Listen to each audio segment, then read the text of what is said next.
আসসালামু আলাইকুম প্রিয় দর্শক, খুবই ভারাক্রান্ত মন নিয়ে আজ আমি আপনাদের সামনে হাজির হয়েছি। আমরা একটা বড় বিপ্লবের মতো করেছি, আমরা একটা গণ অভ্যুত্থান করেছি, আমরা একটা দুঃশাসনের অবসান ঘটিয়েছি। এবং এই ঘটনার পর আমরা এখন কি করছি?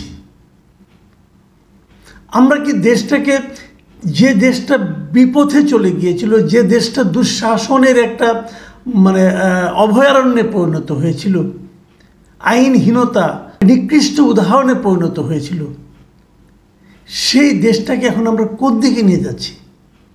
আমরা কি তারও চেয়ে খারাপের দিকে যাচ্ছি? কি বলবেন আপনি? কি হচ্ছে এখন এই দেশে? একই দিনে তিনটা ঘটনার কথা আমি মনে করতে পারি, আপনাদেরকে বলতে পারি।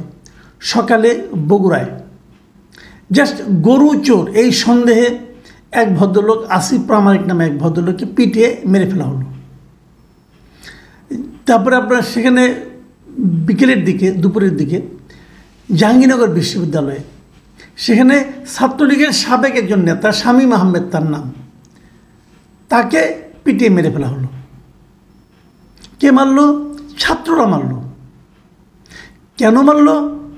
যে তারা বলল যে 15 জুলাই বৈষম্য বিরোধী ছাত্র আন্দোলনের সময় শিক্ষার্থীদের উপর ছাত্রলীগ এবং বহিরাগতরা যে হামলা করেছিল, সেখানে নাকি শামীম আহমেদও যুক্ত ছিল।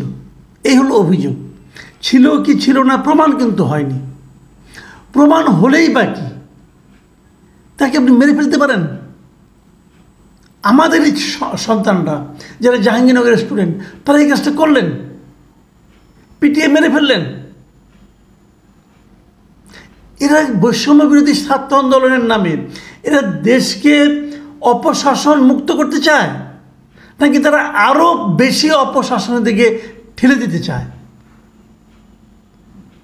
আর সবশেষ যে ঘটনাটা ঘটল ঢাকা বিশ্ববিদ্যালয়ের FH হলে, ফজলুল হক হল, এই হলে চোর সন্দেহে তোফাজ্জল নামের একজন মানসিকভাবে অপ্রকৃতস্থ মানুষকে পিটিয়ে মেরে ফেলা হলো।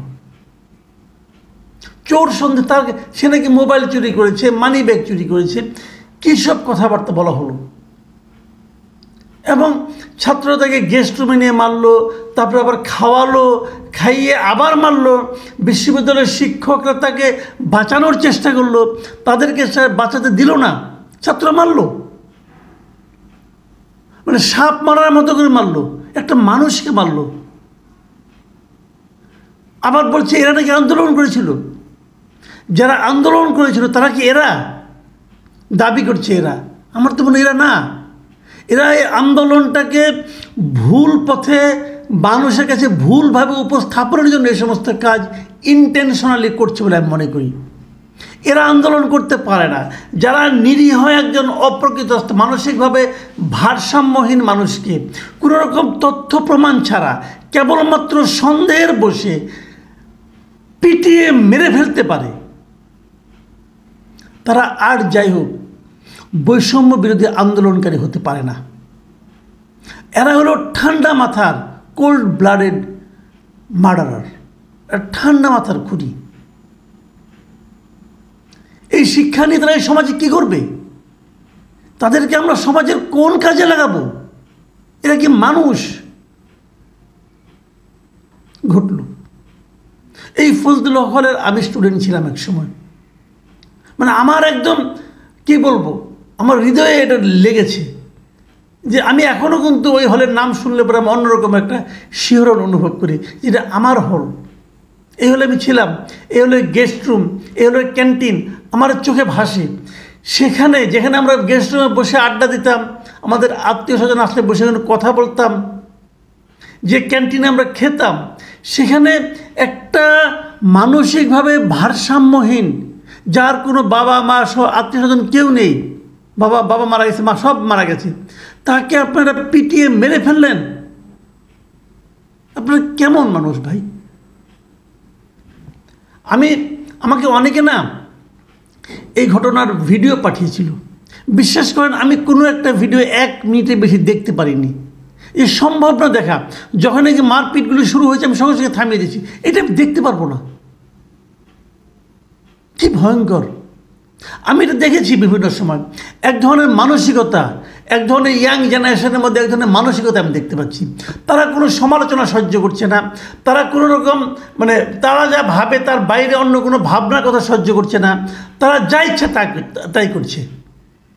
থানায় যাচ্ছে, যে সালিশ করছে, তারা একটা অফিসে যাচ্ছে, যে ওই অফিসের নিয়মকানুন বাতলে দিচ্ছে। এগুলি কি হচ্ছে? আমরা কি মানে একটা অপশাসন থেকে আর একটা অরাজক শাসনের দিকে যাচ্ছি? আমি সিম্পল আমি একটু আপনাদেরকে একটা পড়ে শুনে, আমি একটা পত্রিকা দেশ রূপান্তরে এর একটা ধারাবাহিক বর্ণনা শুনলাম। একজন প্রত্যক্ষদর্শী কি লিখেছেন, আমি কেন আপনাদের একটু পড়ে শোনাই, আপনি একটু শুনেন প্লিজ, তাহলে বুঝতে পারবেন যে আমাদের ছেলেমেয়েরা কোথায় যাচ্ছে। আবরার হত্যার কথা আমরা বলি না, যে বুয়েটের আবরার হত্যাকাণ্ডের কথা, তো এর সঙ্গে এদের পার্থক্যটা কি? আমি একজনের একটা প্রত্যক্ষদর্শীর একটা বর্ণনা পড়ে শোনাই আপনাদেরকে। আমি উনি বলছেন যে আমি হল গ্রুপে 8টার সময় যেয়ে দেখি হলে চোর ধরা পড়েছে। হলের গেস্ট রুমে গিয়ে দেখি চোর বসা। রুমে তখন ফার্স্ট ইয়ার সেকেন্ড ইয়ারের অনেক ছেলে ছিল। গেস্ট রুমে তাকে বেশি মারা হয়নি। ওখানে হালকা মারার পর ক্যান্টিনে নিয়ে আসে খাওয়ানোর জন্য। তারপর শুনি তাকে এক্সটেনশন বিল্ডিংয়ের গেস্ট রুমে নিয়ে যাওয়া হয়েছে। আমি তখন ওখানে গিয়ে দেখি 20, 21, 21, 22 ও 22-23 সেশনের ব্যাচ, সব মিলিয়ে 30 জন। ফার্স্ট ইয়ারের যে ব্যাচটা ছিল ওরা মারে নাই।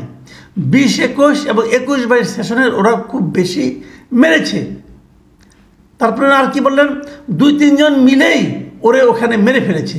এরা হলেন মৃত্তিকা, পানি ও পরিবেশ বিভাগের 2020-21 সেশনের মোহাম্মদ সুমন, ওয়াজিবুল, ফিরোজ ও জালাল। এদের মধ্যে সুমন, ফিরোজ এবং জালাল সবচেয়ে বেশি মেরেছে। গেস্ট রুমে চোরের হাত বেঁধেছে জালাল। সুমন চোখ বন্ধ করে তাকে মেরেছে। মারতে মারতে তোফাজ্জল পড়ে গেছে। এরপরে তাকে পানি এনে পানি খাওয়ানো হলে সে উঠে বসে। এ সময় সবাই হাততালি দেয়, সবাই খুশি হয়, কারণ তাকে আবার মারতে পারবে। এরপর শুরু হয় পেটানো। এই দফায় সবচেয়ে বেশি মেরেছে ফিরোজ। পরে পদার্থবিজ্ঞান বিভাগের 18-19 সেশনে জালাল আসে। জালাল এসে আরও মারতে উৎসাহ দেয়, বলে মার, ইচ্ছা মতো মার, মাইরা ফেলিস না একেবারে। এই সময় গ্যাস লাইট দিয়ে পায়েও আগুন ধরিয়ে দেওয়া হয়। পরে সুমন এসে তোফাজ্জলের ভ্রু ও চুল কেটে দেয়। একবার ভাবুন ভাই, এরা মানুষ, এরা আমাদের সন্তান, এরা আমাদের পরের জেনারেশন, এরা নাকি বিপ্লব করেছে। এই জালাল সম্পর্কে শুনলাম সে নাকি ওখানকার হল কমিটির ছাত্রলীগের একজন নেতা ছিল। পরে যখন আন্দোলন শুরু হয়, তারপরে নাকি সে ছাত্রলীগ থেকে পদত্যাগ করে আন্দোলনে যুক্ত হয় এবং সে নাকি একজন সমন্বয়কের মতো গুরুত্বপূর্ণ দায়িত্ব ছিল। তো এরা সমন্বয়ক, কেউ কিছু বলে না এদেরকে। আমি আমি আমি দেখলাম অবশ্য পরে যে বৈষম্যবিরোধী ছাত্রদের যারা নাকি লিডার আছেন, এই হাসনাত এবং আরও যারা আছেন, তারা সবাই এই ঘটনার তীব্র প্রতিবাদ করেছেন এবং বলেছেন এগুলি চলতে দেওয়া যায় না। একজন আমাদের যে উপদেষ্টা, উনি বলেছেন যে এই সমস্ত এগুলি মেনে নেওয়া হবে না। ভাই, মেনে নেওয়া হবে না সেটা তো ব্যাপার না, আমরা শাস্তি দেখতে চাই।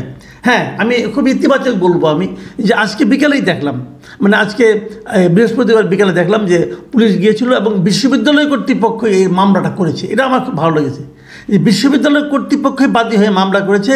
মামলা হওয়ার পর এখান থেকে 4 জন ছাত্রকে ধরে নিয়ে যাওয়া হয়েছে এবং তারপর তাদের কী বিচারে আওতা আনা হবে সামনে জানি না। আমি একই কাজ জাহাঙ্গীরনগরে করতে হবে, কেন করবেন না আপনি? জাহাঙ্গীরনগরে মানে কাউকে কি অ্যারেস্ট করা হয়েছে কোনো ছাত্রকে? কেন করা হবে না? পরিষ্কার কথা, কে ছাত্রলীগ করতো, কে কী করতো সেটা ইম্পর্টেন্ট না। যদি কেউ অন্যায় করে থাকে তার বিচার হবে, কিন্তু সেই বিচার করার অধিকার আপনাকে কে দিয়েছে? সেই বিচারের দায়িত্ব নিজে হাতে তুলে নেওয়ার অধিকার সে বৈষম্যবিরোধী ছাত্র আন্দোলনের নেতাই হোক আর যেই হোক, তাকে কে দিয়েছে? কেউ দেয়নি। যে বিচারের দায়িত্ব নিজে হাতে তুলে নেবেন, এটাকে মব জাস্টিস বলুন আর যাই বলুন, এটা মেনে নেওয়া যায় না। মবের জাস্টিস আমরা দেখতে চাই না। দেশকে আইনের পথে আনতে হবে, সরকার এটা সরকার তার নিজের ব্যর্থতা হিসেবে তাকে স্বীকার করতে হবে এবং সেই অনুযায়ী সরকারকে ব্যবস্থা নিতে হবে, কঠোর পদক্ষেপ নিতে হবে। এই ধরনের অরাজকতা চলতে পারে না। প্রিয় দর্শক, এখন এই পর্যন্ত আমরা আশা করব পরের দিনগুলিতে এগুলো নিয়ে আর যেন কোনো ধরনের অরাজকতা না হয়। আল্লাহ হাফিজ।